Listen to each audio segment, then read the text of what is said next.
इस ज्ञान के आधार से आपकी आस्था या किसी परिवार जन में या किसी धन में नहीं रहनी चाहिए। जब आप यहां से चलन के योग्य होगे और ये रह रहकर आपकी परीक्षाएं भी होंगी, आपके ऊपर कोई ऐसी आपत्ति ऐसा आएगा सच में, फिर आप देखेंगे कि मेरी वृत्ति बेटे में है कि बेटी में, पोते में है कि या पोती में, कोठी में या कार में। आप जी ने अपने उस जाल को स्वयं काटने की चेष्टा करनी है कि तो जुल्म हो गया, मेरा तो इसमें आस्था है। और यहां आस्था आशा रही तो वापस जन्म होगा, जहां आशा ता बासा होई और मन कर्म वचन सुमरियो सोई। आपकी यहां किसी भी चीज में आशा रहेगी, आस्था रहेगी, तो वापस आप जी को आना पड़ेगा।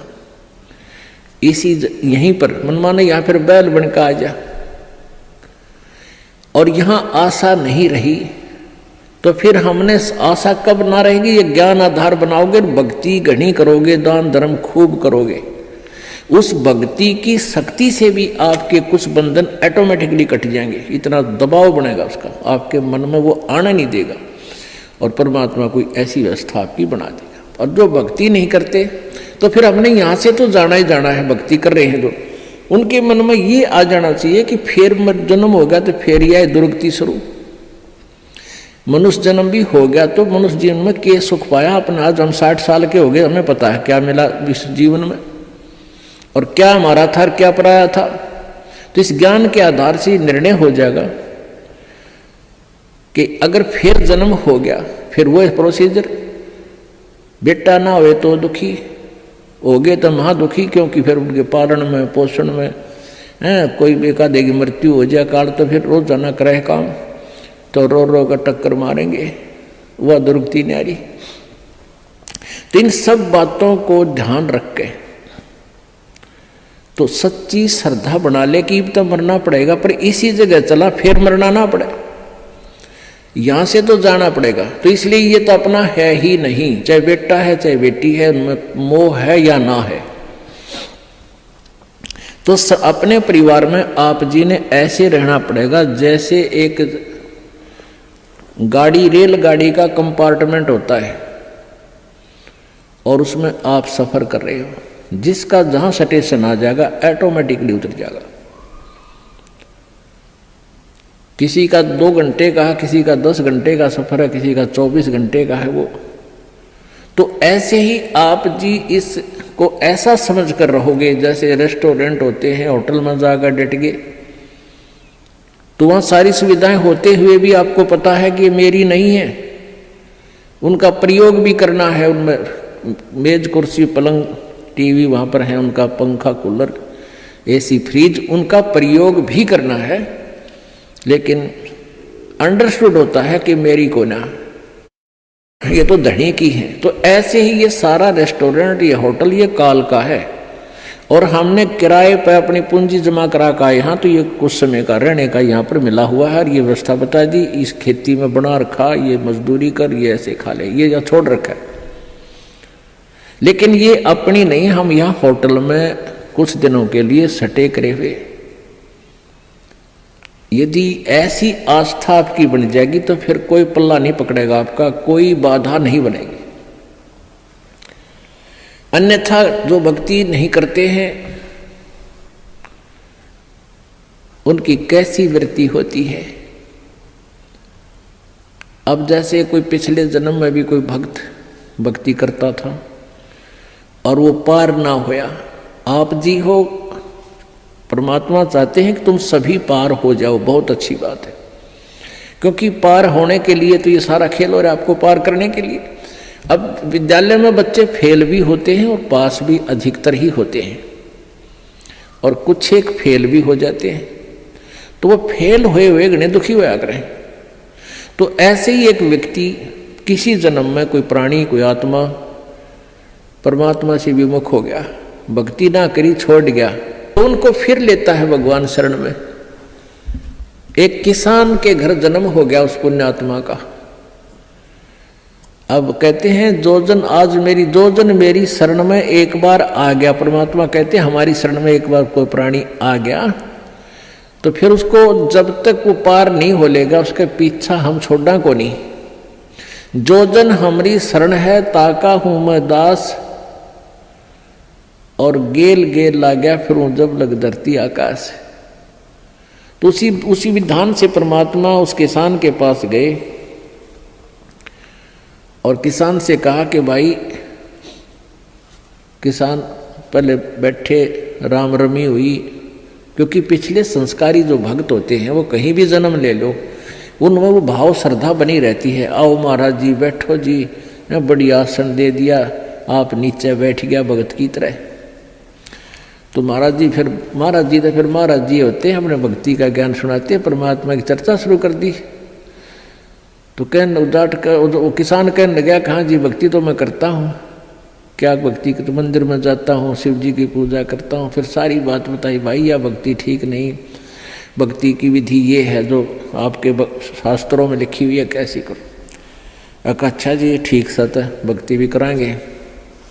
भाई फिर उपदेश ले ले। अगना जी इब्बा नहीं, ये तो बच्चे छोटे छोटे हैं, ये थोड़े से ठीक हो जाए, अपना काम संभालन जोगे, फिर महाराज जी तेरे आप पक्का चेला बन जाऊंगा। लाख समझाने पर भी नहीं माना, यही कहता रहा। परमात्मा चले गए। कुछ दिनों के बाद फिर गए, देखा क्या किसान के 2 लड़के थे, उन लड़कों के भी बच्चे हो रहे, उन खिलाने लग रहा खूब प्यार से, सीने से लटा रखे पोते। परमात्मा फिर गए, किसान भाई भगत जी देवता तेरे बच्चे भी समझदार हो गए हैं और खेत का काम संभाल लिया, तू आजा भक्ति कर ले, नाम ले ले। ने बोला महाराज जी देख छोटे छोटे पोते हैं, बच्चे खेत में जहाँ हैं काम कर रहे हैं और मैं इनको बाद में संभाल रहा हूँ, अब मुझे फुर्सत नहीं है, थोड़े ही बच्चे पोते बड़े हो जाए थोड़े से, फिर मैं भक्ति करूँगा।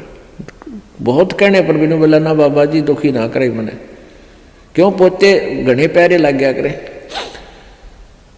यह काल का एक भयंकर जाल आगे और बढ़ा देता है उसके ऊपर।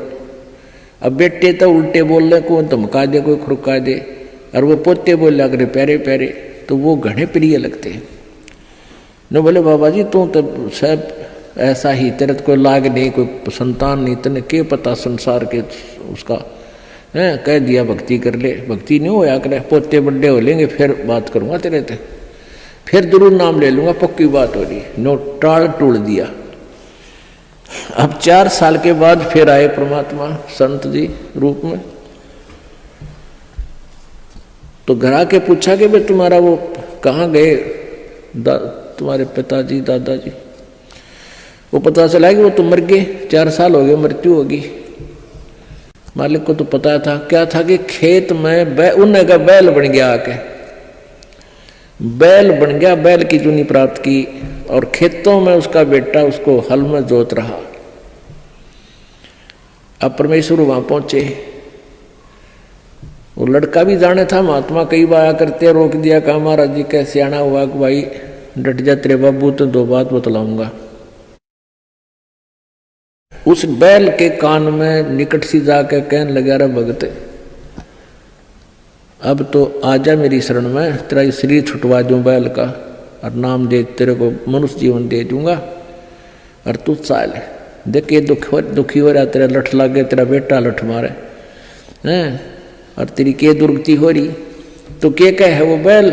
न्यू कह बाबा जी तू बोल रहा मत, अब मैं यहाँ से मर जाऊंगा, दूसरा बैल आ गया, वो थोड़ा काम करेगा, मेरे बेटा ने टोटा हो जाएगा, वो तेरा गजब हुई हो। परमात्मा बोले अच्छा भाई कोई बात ना, ले धन बना तो बेटा के। अब कुछ दिन के बाद वो बैल भी मर गया, मृत्यु के बाद वो सांप बन गया। अब सांप को एक याद होता है, उसने कहीं धन गाड़ रखा, पहले जमीन में दबाया करते चोरों के डर से, धन जेवर दाब दिए, पैसे चांदी के हुआ करते सिक्के, वो लको दिए, छुपा दिए। तो सर्प बनकर वो वहीं घूम रहा है। अब वो पुत्र वधुओं ने देख लिया, शोर मचाया, सांप सांप, उन बेटिया ने मारा लठ उसका, वो मोरी में गए निकल गया, पर एक दो लाठी अच्छी लगी उसके, कंडे में हो गया बीच तय। वो सहज सहज धीरे धीरे सरक कर बोझड़ों में, झाड़ बोझड़ा में पड़ा। जब परमात्मा गए, कहाँ सुना भगत जी अब आओगा मेरी शरण में? न्यू बोला जी जान बचा दो मेरी और अपनी शरण में ले लो। मैंने देख लिया कोई नहीं किसी का। परमात्मा बोले सांकड़ी तोड़वा का आया तू मेरी शरण में, आया था पर ये हड्डी तोड़वा के पसड़ी तोड़वा के, जब आई तरह समझ में कोई नहीं किसी का। और हम रोज रोन लाग रहे कोई किसी का, कोई ना अपनी भक्ति करो। कहते एक लेवा एक देवा दूतम, कोई किसी का पिता नहीं पुतम, ऋण संबंध जुड़ा एक ठाठा, अंश में सब 12 बाट। तो परमात्मा इतने दयालु हैं, फिर उसको शरण में लिया, दोबारा मानव जन्म दिया। आगे देखो सूतमा होगा कि ना, फिर वह बीमारी शुरू कर ले मन माने। तो ऐसे दयालु है परमात्मा, पुण्यात्माओं। ये मनुष्य जीवन बार बार नहीं मिलता और ये ज्ञान नहीं मिलता। आपके ना जाने कौन से जन्म के पुण्य, बिना गिनती के असंख्य पुण्य आपके साथ हैं। और विशेष कृपा परमेश्वर कबीर जी के आपके ऊपर है, जो आप यहाँ पहुँच रहे हैं और ये ज्ञान आप तक पहुँच रहा है उन पुण्यात्माओं के न्यारे कर्म इस दुनिया में। और परमात्मा कहते हैं समझा है तो सिर दर पाऊँ, बहुर नहीं रे ऐसा दाव। बोल सतगुरुदेव।